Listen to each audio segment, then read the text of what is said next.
ini slide-nya punya DJP nih, saya saya minta izin pakai untuk pemaparan ini. Karena di sini ada contohnya dan ada SPT-nya, jadi biar teman-teman bisa kelihatan gitu ya. Biar mungkin lebih paham kalau pakai slide ini.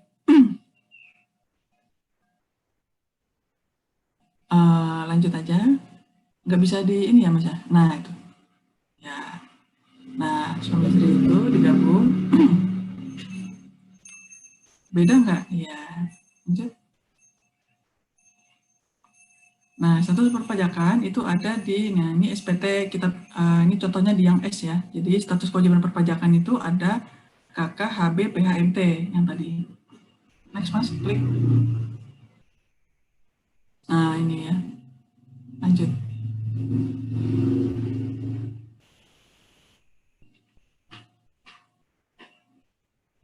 Nah ini udah tadi, lanjut. Nah sekarang KK.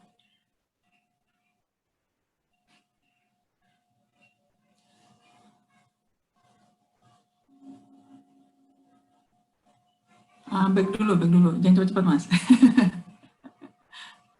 Pelan-pelan. Nah, jadi kalau kakak itu suami dan istri NPWP-nya sama ya. Jadi maksudnya NPWP-nya sama itu, misalnya tadi istrinya, kayak saya nih, saya udah hapus nih.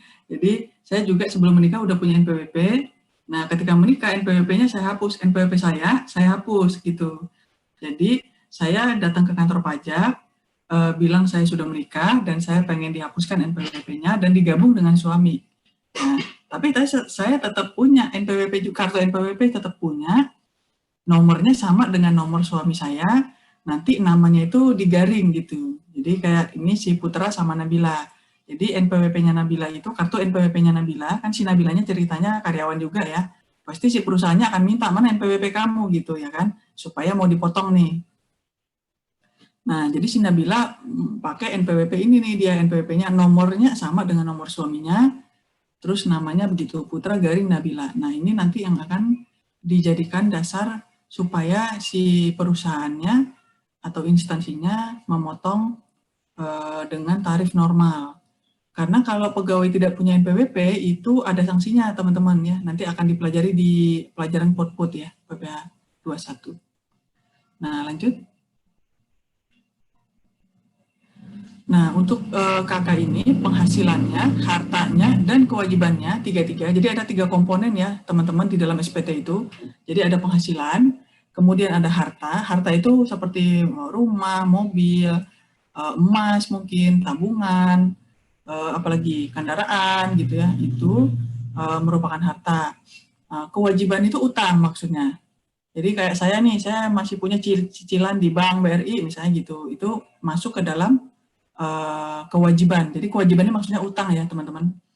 Termasuk juga misalnya saya ada ngutang ke teman saya misalnya, atau ngutang ke entah siapa gitu misalnya ya, maka itu juga masuk ke dalam komponen kewajiban ini. Nah, cuman harta dan kewajiban itu di dalam SPT hanya sebagai informasi aja, hanya data aja. Tidak ada penghitungan pajaknya. Yang dihitung hanya penghasilannya aja ya. Tapi intinya, kalau status kakak, harta dan kewajiban itu digabung ke SPT-nya suami gitu. Jadi kalau misalnya ada rumah atas nama istri, itu juga masuk ke dalam kolom harta. Ada motor atas nama anak, masuk ke dalam kolom harta gitu. Ada apalagi emas atas nama istri, berarti masuk ke kolom harta gitu. Ada anaknya ngutang ke rentenir gitu, masuk juga ke kolom kewajiban gitu intinya ya. Jadi semuanya digabung ke dalam satu SPT. SPT-nya si ayah gitu, SPT-nya bapak sebagai kepala keluarga. Lanjut. Nah, untuk penghasilan istri yang tadi yang saya bilang, dari satu pemberi kerja dan tidak ada hubungan dengan usaha atau pekerjaan suaminya, dilaporkan di bagian penghasilan yang dikenakan PPh final. Jadi bukan berarti dia kena PPh final, enggak ya, cuman dia dianggap gitu. Dia dianggap seolah-olah kena final gitu, ketika digabung dengan SPT suaminya. Lanjut, Mas.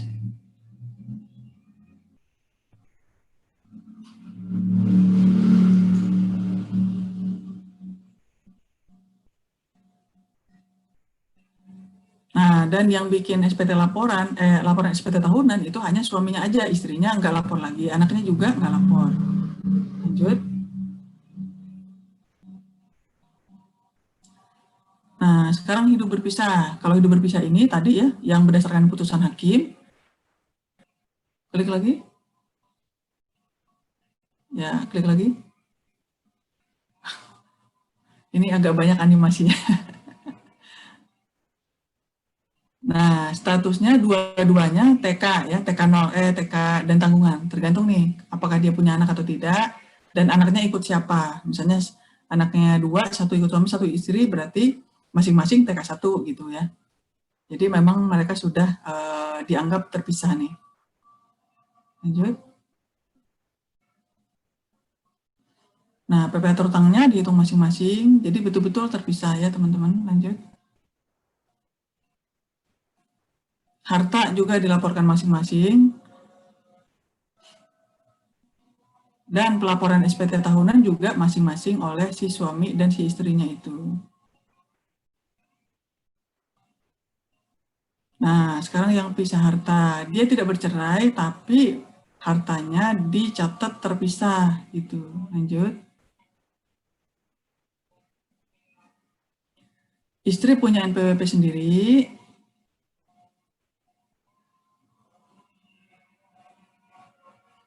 Nah, tapi ketika penghitungan PPh terutangnya harus digabung dulu sama suaminya, baru kemudian dihitung lagi secara proporsional kayak yang tadi ya, yang sudah saya jelaskan tadi. Sesuai perbandingan penghasilan netonya. Jadi proporsi yang tadi. Next. Nah, harta dilaporkan masing-masing kalau harta nih. Kalau atas nama suami ya dilapor ke SPT suami, kalau atas nama istri dia lapor di SPT-nya istri. Kewajiban juga sama seperti itu ya teman-teman. Lanjut.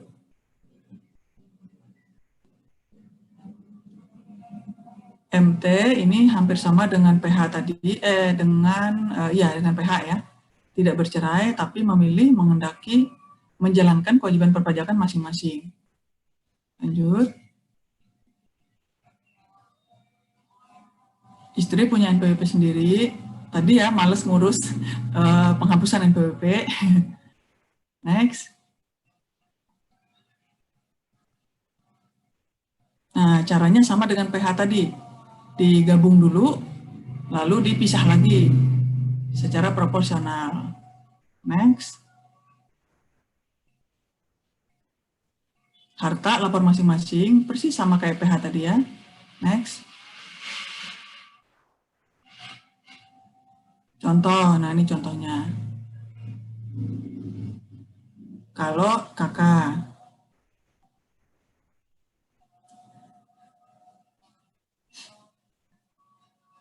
nah putra PNS, Nabila karyawan swasta. Lanjut.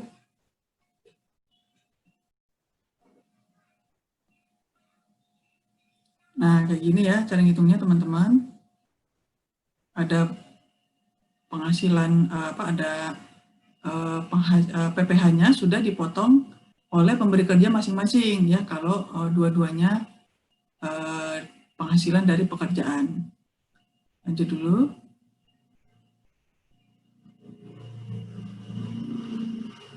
Nah, ini di SPT induk ya teman-teman. Jadi di induk SPT-nya itu hanya penghasilan dari suaminya aja. Next.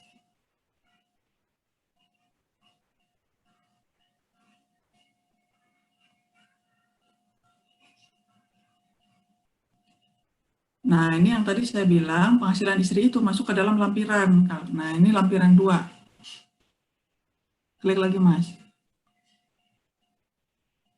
Nah, di situ dia di nomor 13, penghasilan istri dari satu pemberi kerja. Nah, semua penghasilan yang ada di lampiran 2 ini itu kena final, teman-teman. Jadi hanya dicantumkan aja di SPT tahunan, tapi tadi ya tidak masuk ke penghitungan yang diinduk tadi, yang di halaman paling depan SPT tahunan. Jadi di sini dianggap final gitu, bersifat final. Lanjut, Mas Rama. Nah, sekarang kalau dia PH atau MT nih ya, beda NPWP-nya. Contohnya ini, beda NPWP-nya, lanjut. Nah, ngitung pajaknya tadi ya. Jadi, sendiri-sendiri, suami berapa, istri berapa penghasilan netonya, digabung dulu. Nah, jadi meskipun dua-duanya karyawan swasta, pegawai gitu ya, atau karyawan, tapi karena dia memilih terpisah, aturan yang tadi, istri boleh jadi final itu jadi tidak berlaku kalau dia memilih MT. Nah, gitu intinya teman-teman.